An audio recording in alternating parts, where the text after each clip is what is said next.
तो ये ज्योग्राफी का मेंस का 2024 का क्वेश्चन है। तो पहला क्वेश्चन ये है कि what is the phenomena of cloud burst, और एक्सप्लेन करो इसे। तो क्लाउड बर्स्ट क्या होता है? जैसे कि बादल रहता है, बादल फटना। बादल जब फटता है तो पानी गिरता है, वहाँ से पानी रेनफॉल होता है, उसी को कहते हैं क्लाउड बर्स्ट। अगर सिंपल वे में समझे, जिस तरह एक बलून में अगर पानी भर दिए हो और फिर बलून को पिन से फोड़ दे तो पानी सब बाहर कैसे फट के बाहर आ जाएगा, वैसा ही होता है क्लाउड बर्स्ट।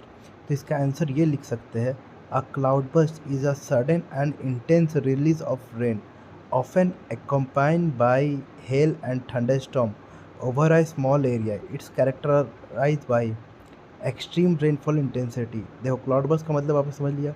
और ये होता किस किस कारण से है?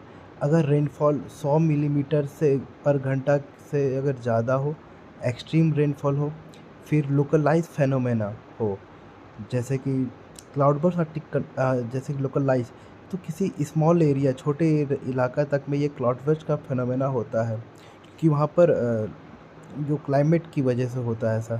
फिर शॉर्ट ड्यूरेशन रहता है क्लाउड बर्स्ट, छोटे टाइम के लिए।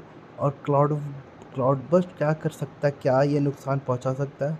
फ्लैश फ्लडिंग हो सकता है, डैमेज हो सकता है हमारे इंफ्रास्ट्रक्चर को, लॉस ऑफ लाइफ भी हो सकता है।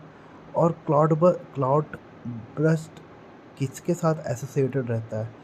तो क्लाउड बर्स्ट एसोसिएटेड रहता है क्यूमुलोनिम्बस क्लाउड। ये ऐसा क्लाउड है जो कि लंबा टावर की तरह ये क्लाउड बना रहता है, जिससे फटने से हैवी प्रिसिपिटेशन होता है, रेनफॉल होता है। और दूसरा है ऑर्गेनिक लिफ्ट। तो माउंटेन्स के ऊपर जब वार्म एयर जब चढ़ती है, जो गर्म हवा जब माउंटेन में चढ़ती है, लिफ्ट करती है, उसी कहते हैं ऑरोग्राफिक अपलिफ्टमेंट, ठीक ना। तो जो गर्म हवा लैंड से लेकर के माउंटेन के ऊंचाई तक चढ़ती है, तो क्या होता है, गर्म हवा ठंडी हो जाती है धीरे धीरे। और उसके चलते क्या होता है, जब कंडेंस होती है तो फिर बादल फट जाते हैं। फिर यहाँ पर है क्लाइमेट चेंज। क्लाइमेट चेंज के कारण भी क्लाउड बर्स्ट होता है। और यहाँ पर क्या बता रहा है, cloudburst due to warm ocean and atmosphere. अगर अगर नीचे ओशियन में अगर वार्म है तो चांस है कि क्लाउड बर्स्ट हो सकता है। Understanding cloud burst is crucial for predicting and mitigating there impact on community and infrastructure, ठीक है। और अगर इंडियन केस में देखें, रिसेंट इंडियन केस, तो एक हिमाचल प्रदेश में हुआ था 2025 में, जहाँ पर 9 डेथ हुई थी, ये क्लाउड बर्स्ट हुआ था। फिर अमरनाथ क्लाउड बर्स्ट हुआ था 2022 में, ठीक ना, जो कि जम्मू एंड कश्मीर में है। फ्लैश फ्लड आया था।